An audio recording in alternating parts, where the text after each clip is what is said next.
Welcome to One Broken Mom, a podcast dedicated to raising awareness of mental health, parenting, and self-improvement. I am the host, Ameé Coney. One Broken Mom is not a family show. It is meant for adults and contains sometimes adult language. The topics I cover can be serious and unsettling to people. However, I do have a sense of humor laced with a little bit of a punk rock attitude.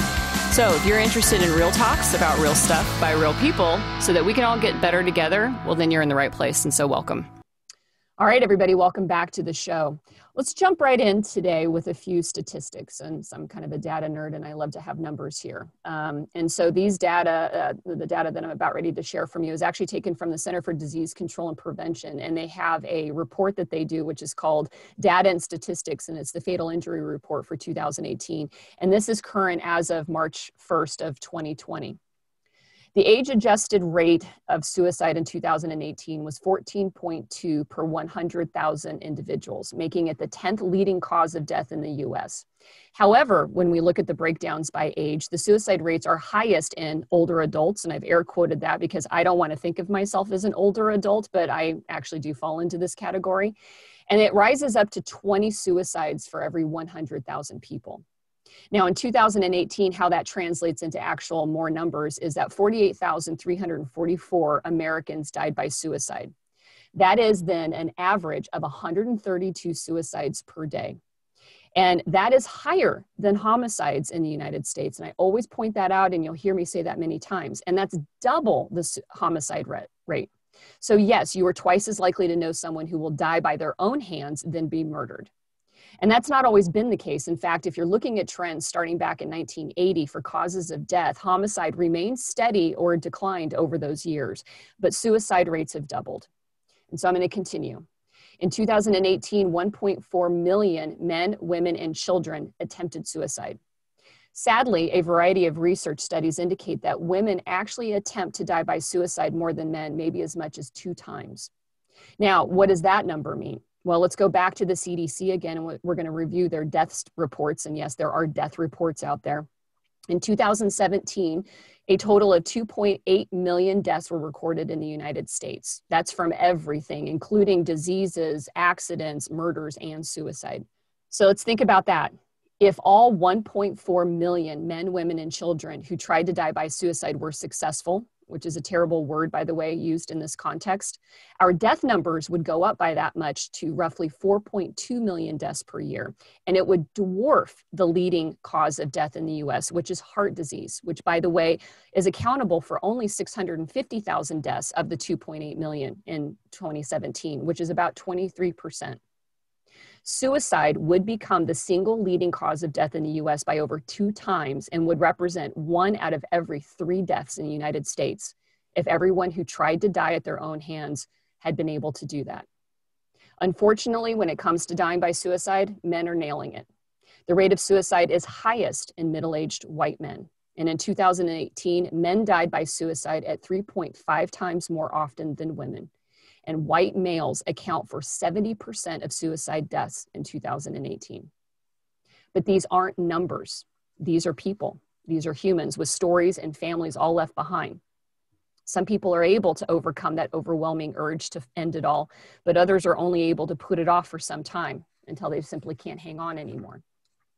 And when you hear of some of the other interviews that I've done here on the show, it seems like either the switch gets completely flipped or they have simply just taken their finger off of it for a moment, but they still keep their hand hovering over the top of it. There is so much work to do in this field every day, and one of those things is to talk openly about suicide, to raise awareness of just how much is really going on in our world and communities around us, so that we can do work early with those who are at risk, and hopefully stop this very concerning trend of people dying at their own hands more and more and more each year. And so today I have with me Michelle Anhang to share with me her story behind the statistics. So welcome to the show, Michelle. Thank you. Thank you for having me. So we're chatting on a Saturday. And so I'm going to kind of shift gears a little bit because that was a little deep and a little heavy right there at the beginning. And it's 2020. And normally that wouldn't matter to mention what year we're having our conversation, except for the fact that it's 2020. And so as we're doing this interview over the weekend, it's because this week you had to send one of your kids off to college. And so how was that given the current situation and the climate that we have to send a child off into the world, into university? Yeah, it was interesting. Moved him in yesterday into his residence, and everybody was masked, and there were people chasing us around with sanitizers, wiping everything down, and and we're basically the conversation in the car is like, so how soon do you think it'll be before I have to come back and pick you up, because they've closed it down for the next wave. It's not even an if, it's a when. So pretty sobering, pretty sad. It's, I feel sad that this is his first year. I mean, and last year of high school as a senior was, just halted.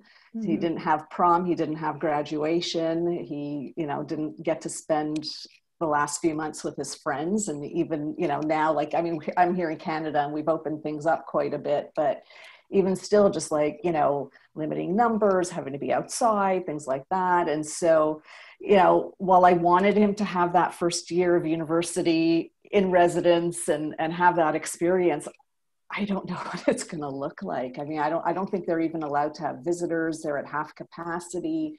But it's life, and it's life right now. And I, don't believe in stopping things, and putting a halt. Just, it's like, just keep going and we'll make do and have as much fun as you can. Like, this is your first year, like, go out and live. So yeah. So he's doing that. And then didn't you say there's another one packing the car right now? Yeah, there's another one, my older one, who's now going into his fourth year. And yeah, I mean, he's got his own apartment and he's going to be doing all his classes online, but it was like, yep. No, I mean, the quarantine was pretty tough. I actually, I had downsized a few months ago thinking, okay, well, I'll be empty nesting. And so I don't need all this space, not knowing that suddenly we're all going to be on top of each other. So yeah, now I was at the point of like, you just have to go. Like, please. Please give me room. Yes. Yeah. Yeah.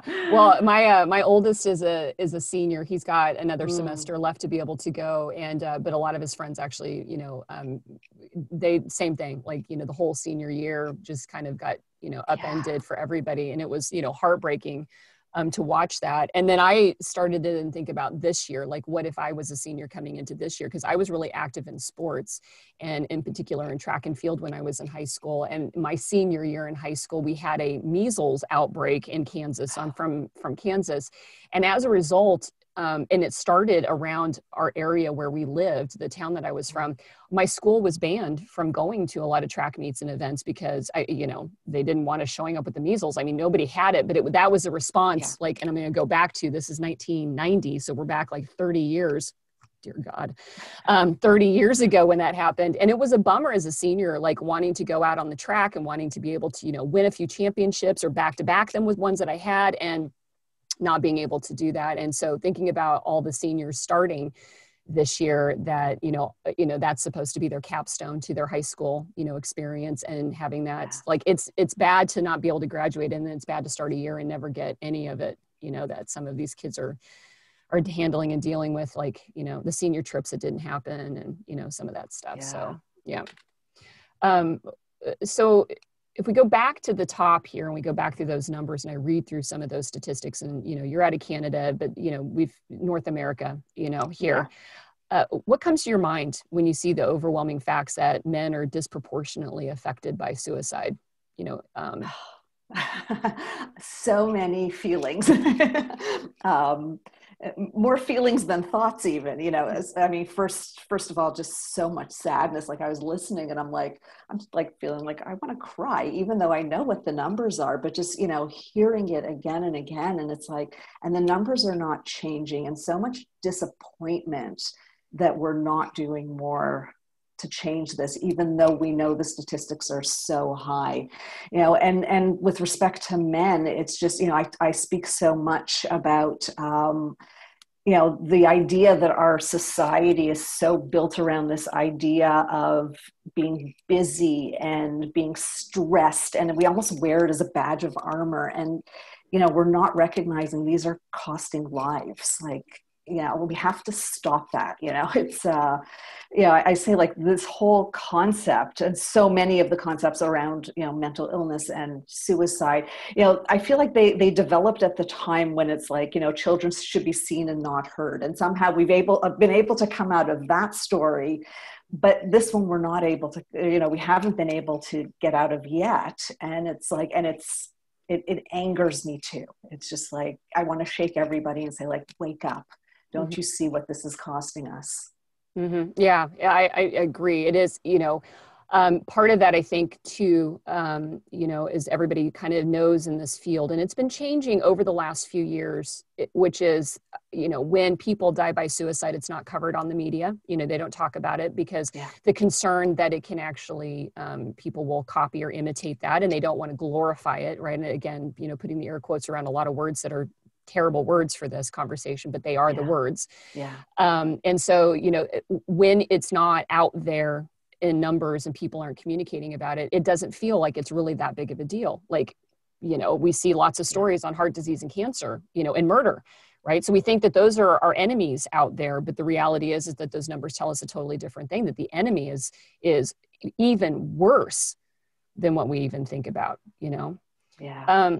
So let's talk about why you and I are sitting here looking at each other on a Saturday morning in 2020. You know, who's your human in those numbers? My human was my husband. He died by suicide 14 years ago. He had just turned 35. He had been suffering from bipolar disorder and a form of schizophrenia that we had only had diagnosed a couple of years earlier. You know, I believe, and of course, like I have no way to ask him, but I think you know, it had developed years earlier. I do know that there were little signs, but he also tried so hard to cover it up and did his best as long as he could until he couldn't function anymore. And so we had the diagnosis, and then, you know, the next couple of years were really tough for him. He had to stop working because, you know, he couldn't get out of bed for days, or he was having manic episodes. Just he was cycling quicker and quicker. I didn't even know about the schizophrenic piece, that he had voices in his head, until very close to the end of his life.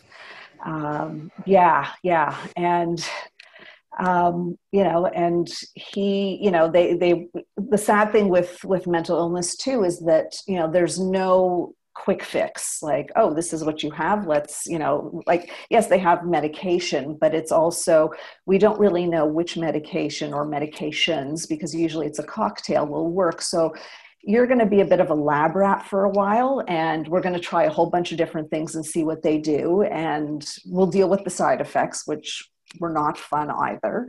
And so, you know, he did that for a while, but he just completely lost hope.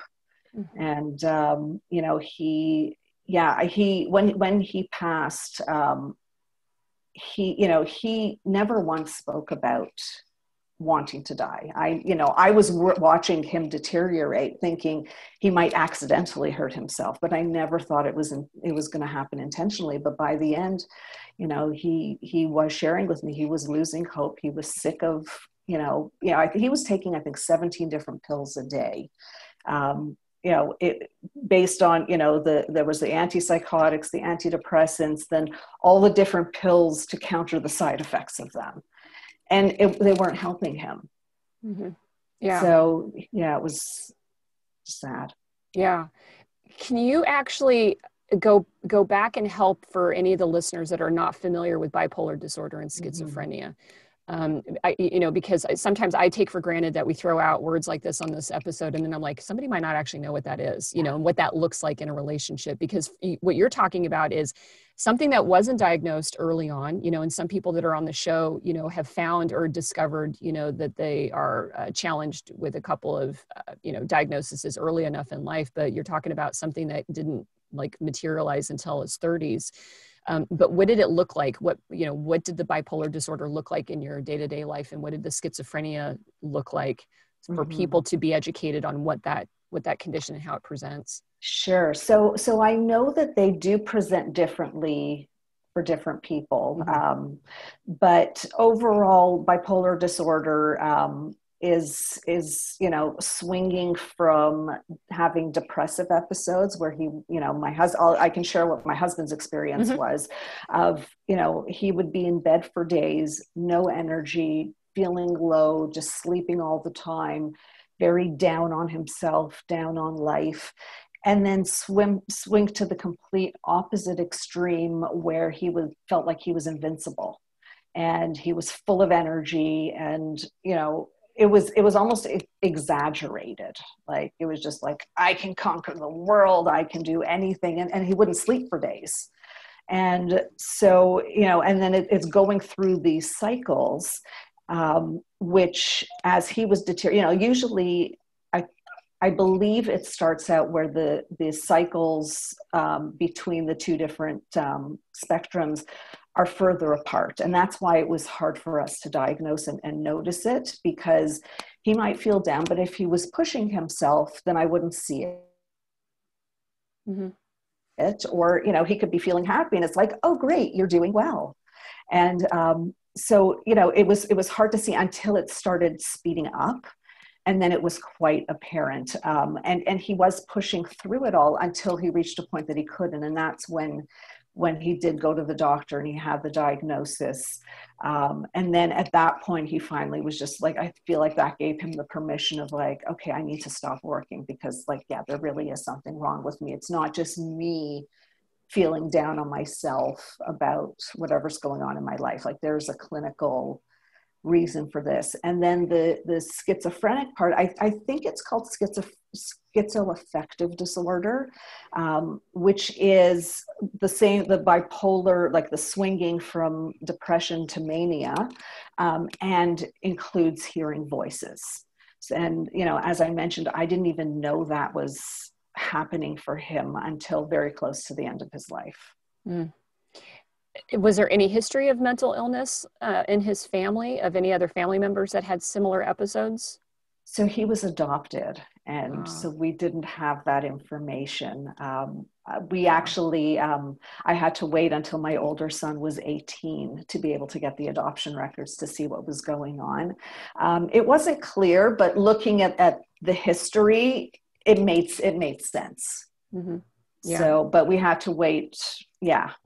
I mean, my older son was 7. My younger one was 4 when my husband passed away. So we had to wait 11 years to be able to find that out. So it was pretty stressful because I know that they're genetic. And so just, watching my kids like a hawk of like, are they showing any signs?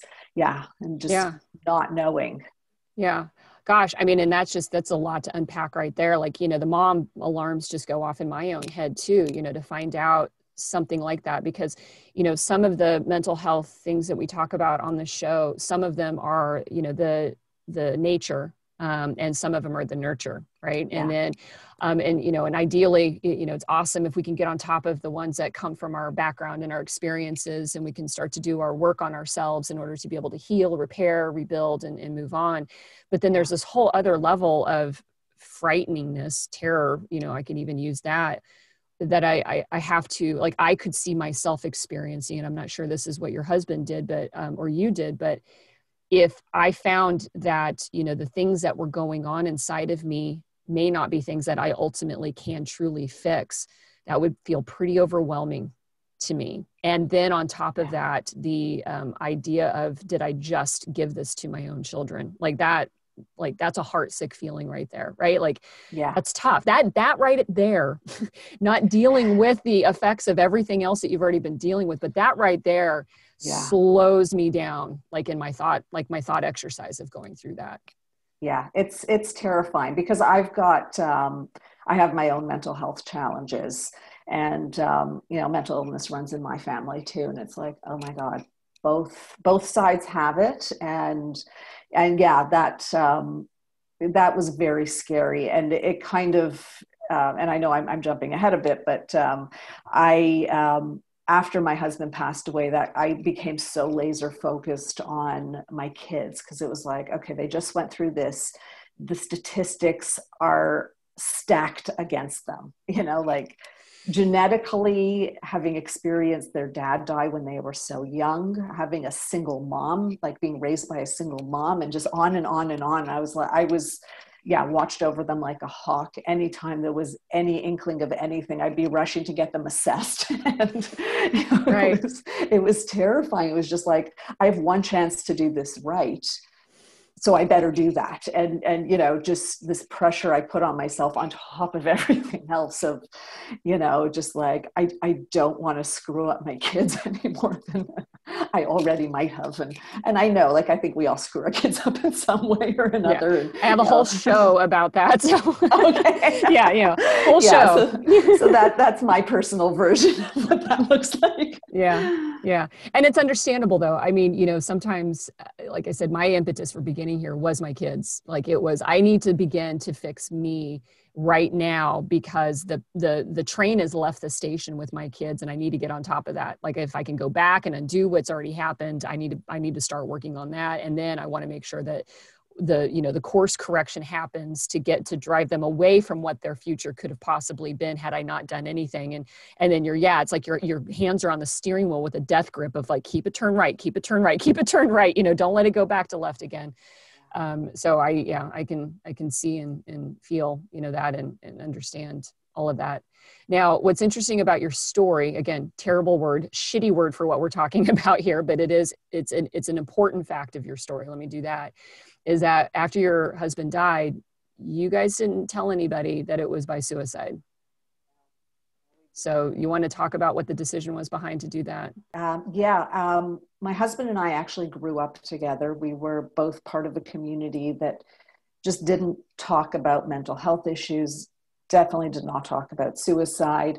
And so during my husband's illness, we didn't tell anybody he was sick. The immediate family knew. There were a few close friends that knew, and that was it. I know he felt a lot of shame around it, particularly when he stopped working. It impacted his sense of self and, who he was as a husband and a dad. And so he really didn't want anyone to know. And then when he passed away, as the family was gathering, one of them turned to me and said, "What are we going to tell people?"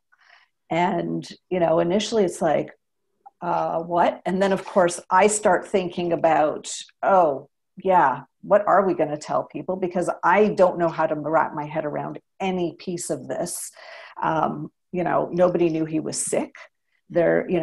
Now he's gone. What do I tell my kids? And then even more, that sense of guilt and wondering, did I do enough? Is this somehow my fault? And so I was, when they said, "Why don't we say it was an accident?" I was like, oh yeah, let's do that. Because, this was within hours and I had not wrapped my head around any of it. And, then we just started telling, we told the rest of the family, this is what we're doing. And, the close friends that were also gathered there. And every single person was like, oh yeah, of course. It's like, nobody said, maybe that's not a good idea. And not that I'm putting the blame out there, but it was just kind of this like, we were all colluding on this. And that's just how it went. And then you carry this, I carried this with me. And it's like, the longer you tell it, the harder it is to then backtrack and say, oh, and by the way, just kidding. Like, that's actually not what happened. Like, and it just got harder and harder and harder to get to the truth. But it just, I kind of built my life around that lie from that point. Mm-hmm. That's, and that's, I think people can sympathize, with that. And that that choice, that decision. And if anybody who can't, you have no right to sit in judgment, of anybody who decides to do that. I mean, I sit there and I listen to this, and, how long had it been before his death that the diagnosis and all of this earth changing, shattering news came in? I mean, you said like a couple of years. It was about 2.5 years. Yeah. I mean, you're spinning still just from that, like 2 years goes by in a flash, Yeah. Unless it's 2020, then it takes like 10 years. But, anyways, so that's like, you're trying to grapple with that. I mean, things were coming at you so quickly that I can understand that. It is interesting, however, that everybody clued it in on it, and that nobody had brought anything like that up. What did everybody else, you can't answer for everybody else, but what were some of the thoughts you think behind other people kind of going along? Was it support? Did they also feel that you don't talk about stuff like this out in public in the open? I mean, was it to protect your husband? What were some of the conversations that people had for supporting this decision to do this? So we actually had no conversations. It was very quickly swept under the rug. And this is our story, and we're sticking to it. And I'm going to say yes to all your reasons. I think it was a little bit of all of that. And, it just seemed like the easiest thing to do, which, I then realized was actually the hardest thing to do. But, at the time, I know, especially like, I hadn't even told my kids at that point. And as I mentioned, they were 7 and 4. And it was like, how on earth do I tell my kids that their dad died by suicide? I'm wondering what I might have done wrong, or I'm wondering what I might not have done enough of. Like, did I love him enough? Did I, did I micromanage his medication enough? It was all of that. And it's like, well, how do you tell these little kids, and what kind of burden is that going to put on them? That to think like, oh, maybe my daddy left, because of me, because kids internalize these things. Oh, totally. Yep. They do. Everything's personal to them. Like, did they make him mad? Did they, that's terrible. Did you end up going down, like right after his death? Did you enlist the help of mental health professionals into part of this grieving and understanding process? Yes. And was it truthful? Like, I mean, when you got into the room, did you talk about what really happened? Yeah. So in my own therapy, yes, I did. But with my kids' therapy, no, it was an accident. And my kids did. I think there's a process of making people wait 3 months until after the loss. I think that gives us time for the shock to wear off before my kids could do any kind of therapy. We tried one-on-one, but you can't get preschoolers to do one-on-one therapy. They were climbing all over the furniture and under the chairs and running around and screaming and literally jumping around the office. And, and so I did find a group for bereaved children that was fantastic. They did art therapy, play therapy. It was, the parents got to hang out. It was in this little house, and the parents got to hang out upstairs and just cry and vent and talk about like, oh, we're all single now. What on earth do we do with that? And while the kids did their stuff, and we had no idea what they were doing down there, and that was kind of a relief too, because it was like, okay, they're in good hands, and now we have some time for ourselves and just to express. But in that group, I didn't share the truth either. Everybody, so I was living a double life. Mm-hmm. And so how long did you do this, that his suicide was actually a secret from everyone?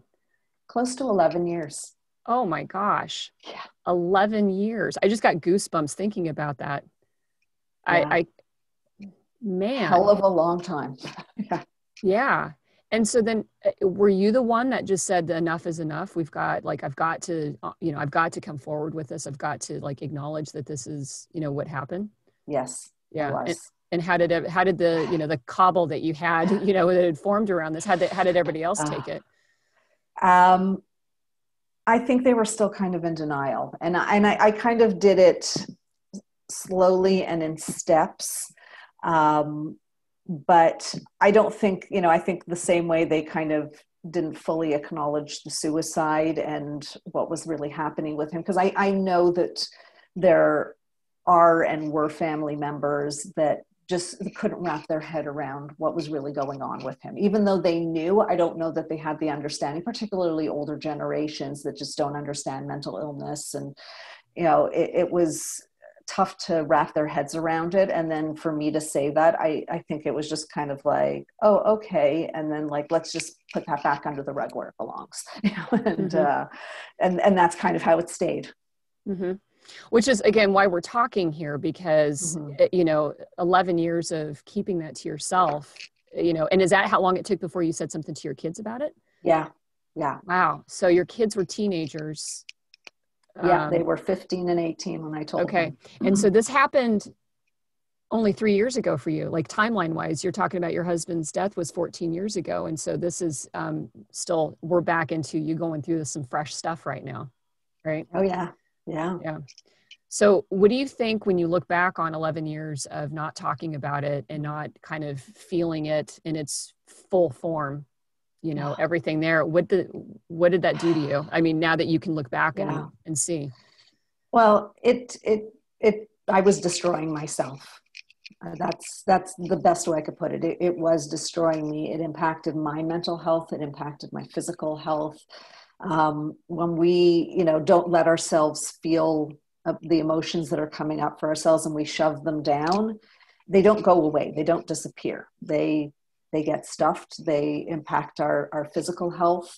I developed depression from hiding the truth. I developed anxiety of, spending every day worrying who's going to find out and might my kids find out accidentally, and how might that happen? And, also just worrying about their own health. And so it was like, we talk about the elephant in the room. Well, I was just carrying that elephant around with me everywhere. And, it was a very heavy weight. And, I designed my whole life around, well, there's this elephant here that's sitting on my lap. And so you're going to have to stay very far away because it's quite a large elephant, and isolating myself, to a certain extent. And, I was extremely unhealthy at that point, mentally, also just having made this choice. They say secrets make us sick, and that's how I see myself. And that sickness guided every choice that I made in my life at that point. It was, all about feeling like I didn't deserve more for myself, that I should just be grateful for whatever came my way and whatever was happening to me, because, well, I internalized so much of it myself. And, and this idea of like, I should be grateful, because I knew somewhere deep down that like, yeah, this is not right. But I also didn't know how to fix it. And I don't know that I was even ready for a good amount of time. Mm-hmm. Did the shame from, the guilt from the beginning, excuse me, sorry, everybody, every once in a while, clear my throat. Did that some of that early stage guilt and shame that you felt of like, man, did I not do enough? Am I somehow responsible, in some way? Did that dissipate and change over 11 years? Or did it just get added on? Like, I can see like myself, like, the guilt just changes. It goes from one to the other, which is now I feel guilty that I'm not being honest with myself and with people and everything. So you never really kind of unbind yourself from guilt and shame throughout that whole time. Yeah. The guilt piece I was able to work through. I think within the first few months to a year, I was doing intense therapy at that time. And really just, talking to my therapist, I'm like, what about this? And should I have done that? And then at one point she was just like, Michelle, you're not God. Like, if somebody wants to die, they're going to die. Mm-hmm. He was 35 years old. He made this choice, whether from a healthy brain or from a sick place, but we can't stop that from happening. And it was like, oh yeah, you're right. Like, it gave me some good perspective there, that I was able to, and I've hung on to that like for dear life for a long time. But the shame piece was something that I was already carrying before. I came from a very shame-driven home growing up. And so it was like, I speak about it as like my backpack of shame. And it was like, I just carried it around. And like, if anybody else wants to give me their shame, here, I've got room. Yep. Tuck it right in and carry it with you. Yep. I'll carry that. Yeah, no worries. Like, I've got it. So the shame piece was really the work that took me the 11 years to work through, of just recognizing, and that had to do with going back and doing like childhood work, of just recognizing that, the shame that, my parents, the things that they put on me and the stories that I got from there were not true.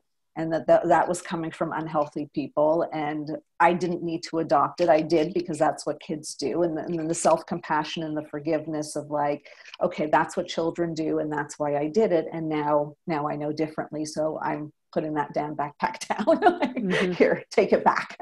Yeah. Yeah. And, like I said, that's the theme throughout everything that I've been doing on the show for a couple of years, which is, again, it's not a parenting show in the sense that you have to be parents to watch it, but that we had those parents, and we have to travel back sometimes to go through that and to understand that. When you told your sons the truth about their father's death, was that the first time they heard about his mental illness? Yes. Wow. Yeah. So how does a couple of teenagers take the news of that? They were amazing about it. Thankfully, they, when I told them, I was just very matter of fact. And I was like, listen, this happened. I wish I had done it differently, and I didn't.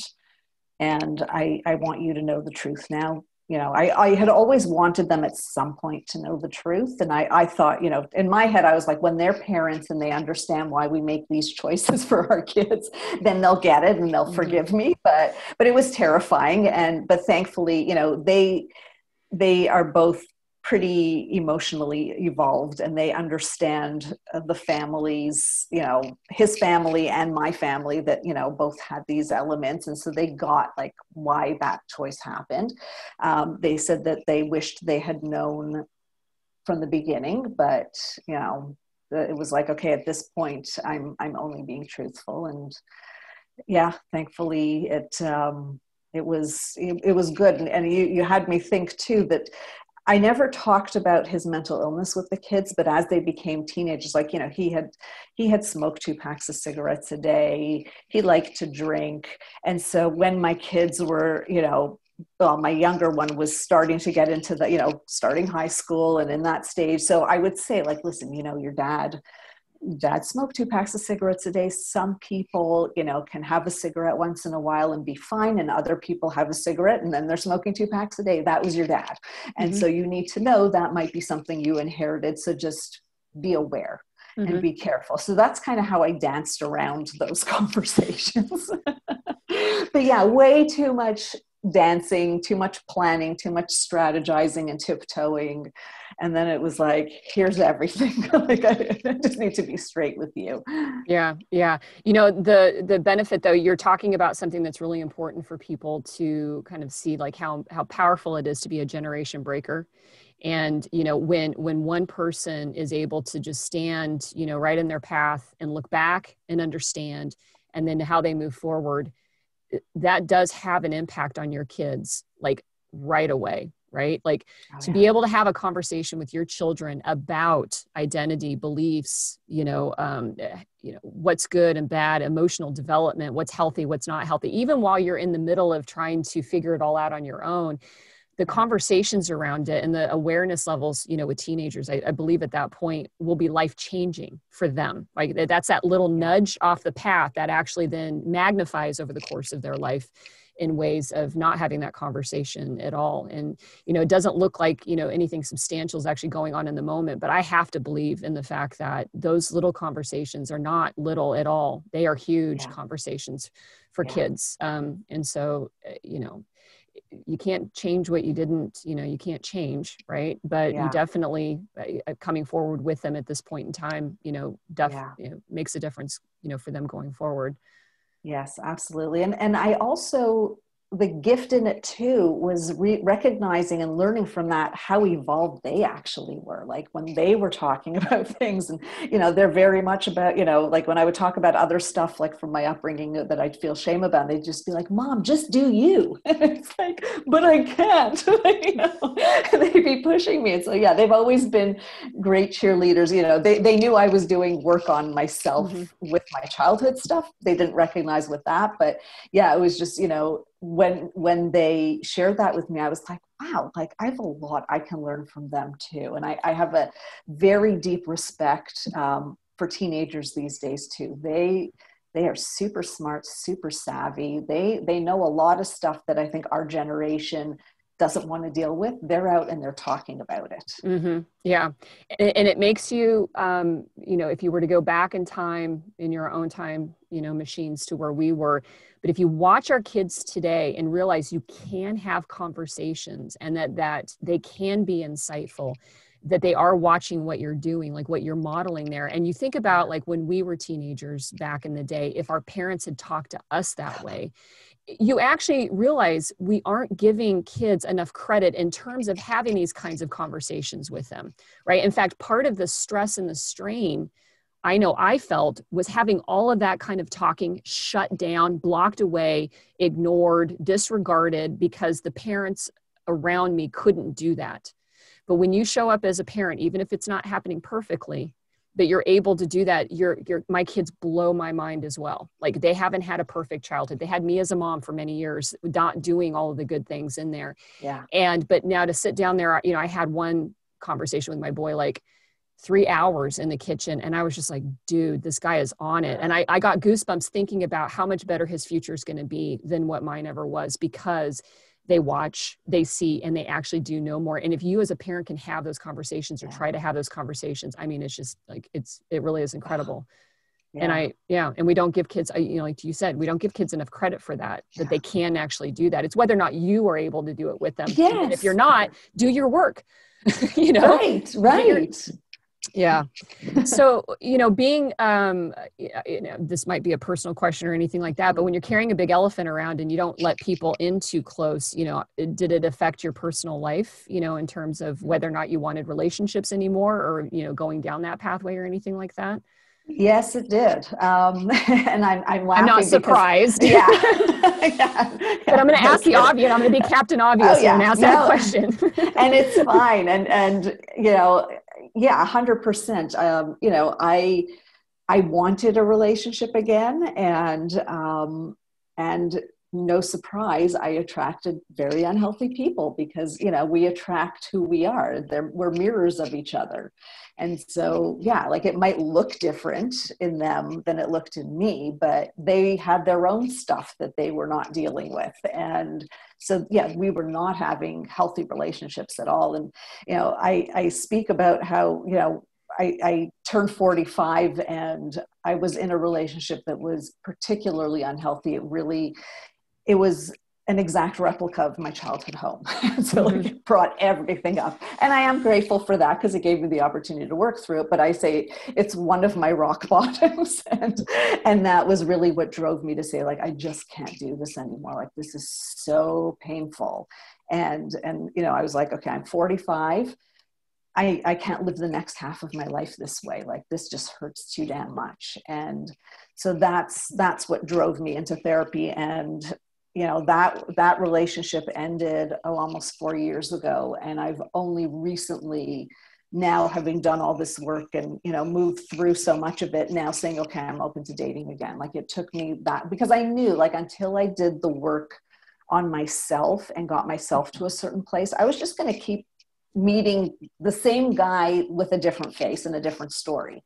But it was the same situation over and over. So yes, now I'm seeing, okay, well, what will it look like now?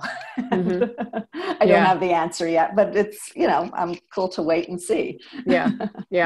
And again, I can sympathize with all of that there. And, you're right. 45, when you actually, again, when we go back to the numbers at the beginning, and we start seeing where the incline in suicide rates rise, it is at this midlife point, right? You find yourself, some people find themselves going, the life is going to be different and I got to do it. I don't know what it's going to be, but I can't do this, another 45 years, 30 years or whatever it is.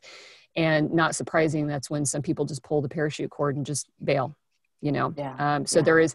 there is truth in all of that everybody's experiencing usually some sort of, the midlife crisis, whatever you want to call it. But there's a real element there of where we just can't emotionally and physically, go on anymore. And, when you also look at, those death reports, if anybody's ever inclined to do some grim research, dig them up, they're there. That's also the break point that all of our health conditions start to take us down too, right? So Yeah. the body is failing, the brain is failing, our emotional health yeah. is degrading, and we hit just like a breaking point. And, what's really beautiful is that you can actually turn that direction completely around for yourself. Like, you don't have to just let it go. And that's where you are today as a coach, Yeah. helping people about that. So let's talk about now how this journey has led you to this place, this waking up moment. I'm doing something different and I'm going to help other people do it. Where are you at today with that? So, after doing lots and lots of therapy, and I have to say, what I don't recommend what I did for everyone, but I was very determined. So I was doing, standard talk therapy. I was doing EMDR, which is trauma therapy. I was doing Rolfing, which is also trauma therapy, but it's somatic work. So it releases the trauma from your body. I was doing it all at the same time. So I'd go to 3 different appointments a week, and whatever was showing up, and I'd go to the next appointment and talk about that. Very, very intense. But it also, I just knew, I was like, I'm going to do it all at once and just move through this. And so part of that was also beginning coaches training, which I am very grateful for a very close friend of mine for literally like shoving me into it. She was like, you need to do this course. She kept telling me, she had just done coaches training. She was like, try it out. It's a weekend. You'll get good skills, and just to like shut her up, because I was so sick of hearing about it. Cause I didn't even know what coaching was. I was like, I don't know what you want, but fine, I'll go. Like, just leave me alone. And like, that just opened everything for me. And so yes, finally I found my people, and people that were very heart-centered. And then slowly the story started coming out, because I felt safe with these people. And, finished the coaches training, and had done a leadership program where I was really being encouraged to like, okay, it's time to come out with your story, time to tell the kids, move past this. And so, eventually did tell the kids. And then I was doing I was working with a business coach at the same time, and we were working on, who you want to work with. And I was like, oh, I want to empower women, and, to, be their authentic selves, and, all of the fun, good talk. Right. Yeah. And, don't we all? Right. Yeah, exactly. And it was funny, because we were sitting on a Zoom call, with the group. There were 8 of us, and I'm reading through like my ideal client worksheet, and it's all about women. There was one thing like, what causes do you believe in? And I was like, I'm a big mental health advocate. And then the coach of this, she's like, whoa, hang on a second. Like, that just came out of nowhere. What's going on? And this actually had happened, I think, like 2 weeks after I told my kids. And I was like, oh yeah, so here's what happened. And she's like, are you freaking kidding me? Like, hello? And I'm like, oh my God. It's like, I needed her to point. And I was like, yes, that's who I want to work with. But it was just so funny, because I was still in let's just keep dancing around what's really here. Let's dance around that elephant. And from that moment, never turn back. I did now need to share with the public what I was doing. So I had to put a post on Facebook. I didn't have to, but I chose to. I was like, you know what, hear it from me, everybody, hear it at once, here it is. And that's where I announced, sorry to say, this is what happened with my husband. This is why we kept it a secret. And I want to work with people who are, in situations like I was in. So family members of people with severe mental illness or addictions, that, are on that roller coaster ride with their family member, because unfortunately it is a roller coaster when the family member is not doing well. And then I also work with people who have mild anxiety, mild depression. They're usually working with someone else as well, ADHD, but any kind of mental health challenge to empower them. Because I know from my own experience too, like, there's this idea of just, okay, the medication should do it. And then it doesn't do it most of the time, like not alone.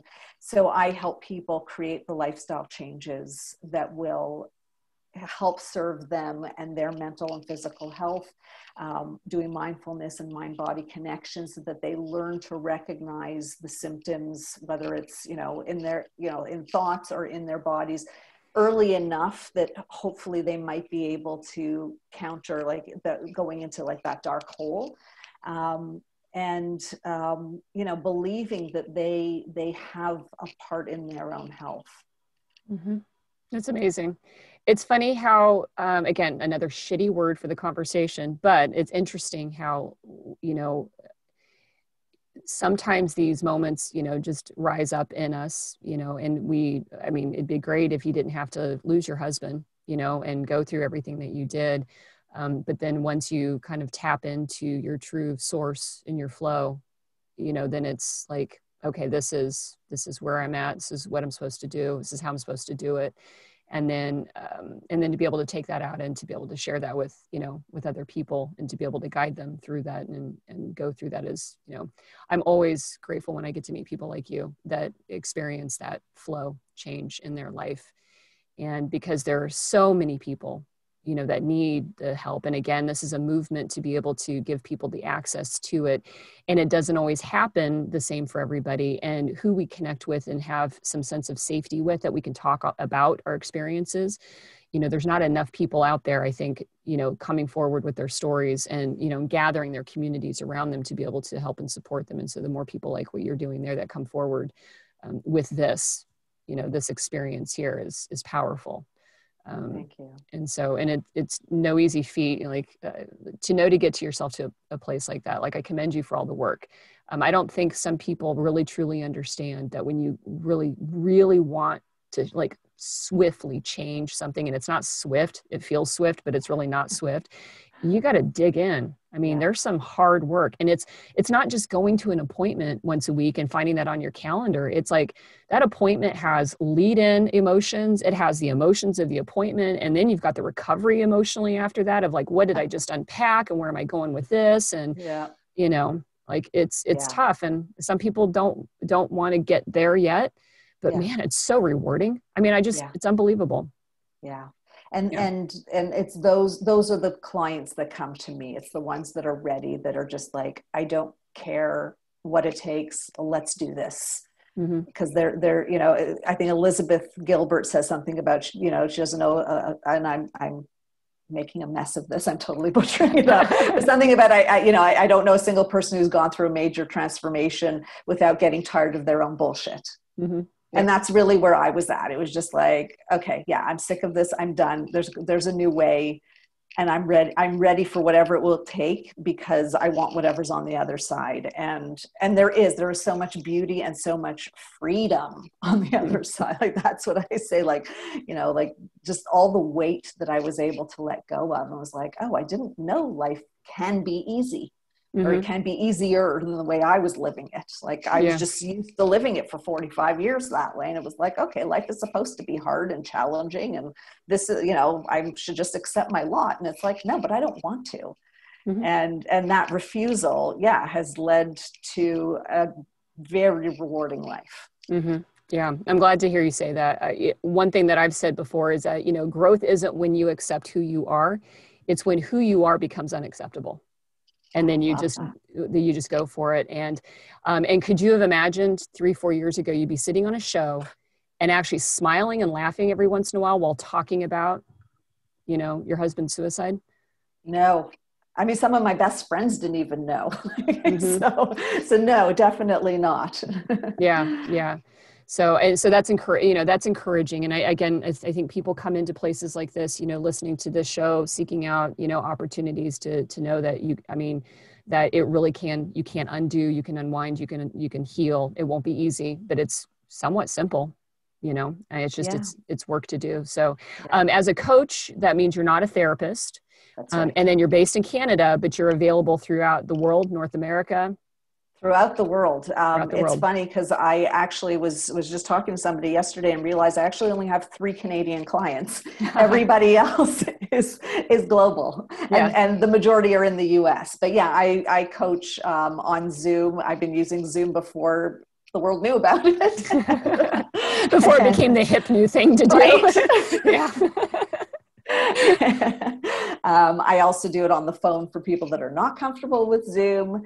And that's, I mean, now it's so easy. We can be face to face having a great conversation. The intimacy is still there. The vulnerability is still there. And it's just open access for anybody.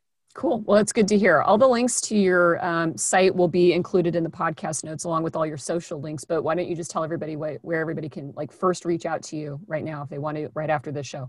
Sure. Thank you. So I have a website, which is michelleanhangcoaching.com. You can also find me on Facebook and Instagram as Michelle Anhang Coaching, and LinkedIn too. Cool. So then I will note that I think I mispronounced your name despite practicing at the beginning of the interview, because I'm pretty sure I said Anhang, even though I did not want to do that. And again, it's a running joke when you have hard names like Ameé, Coney. It's all good. It's actually, it's a European name. And so I'm pronouncing it the North American way, but I think in German, which is where it comes from, it's Anhang. So you did half right. I'm doing it all wrong. So there you go. There we go. Cool. Well, Michelle, I appreciate you so much, just in general for what you do and everything that you've been through and your experiences in helping people along. And I appreciate you taking the time to meet with me, get to know, me getting a chance to know you and hear your story and being on the show today. So thank you so much for this. Thank you so much as well. It's been such a pleasure. Cool.